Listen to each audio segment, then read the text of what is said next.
Soon-sil, a longtime friend of President Park Geun-hye who's accused of wielding undue power over state affairs, embezzlement, tax evasion, and much more, is expected to appear for questioning in just about an hour. We begin today by taking a look at the charges she faces and what type of punishment could follow. Lee Min-young reports. Choi Soon-sil, a confidant of President Park Geun-hye and the woman at the center of a growing abuse of power scandal, will appear at the Seoul Central District Prosecutor's office at 3 p.m. Monday for questioning. Choi's attorney is expected to hold a press conference afterward at 4 p.m.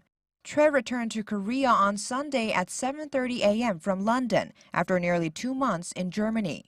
Prosecutors' decision not to detain her upon arrival drew widespread public criticism over the weekend and has raised questions about whether the gap has given Choi time to destroy evidence. Choi, who did not have an official government position, is suspected of having interfered in state affairs based on her long friendship with the president and access to classified presidential office documents. Prosecutors will also grill Choi on the allegation that she used her connections to the president to solicit and embezzle a massive amount of corporate donations for 2 government-linked foundations.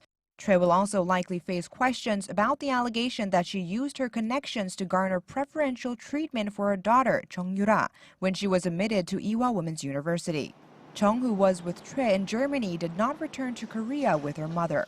Legal experts say that if Choi is found guilty, she could be facing serious penalties.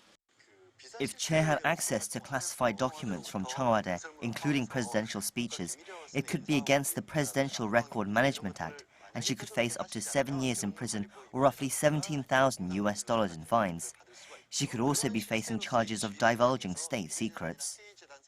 Choi's return came a day after prosecutors raided the homes of presidential aides suspected of being involved in the scandal. Lee Min-young, Arirang News.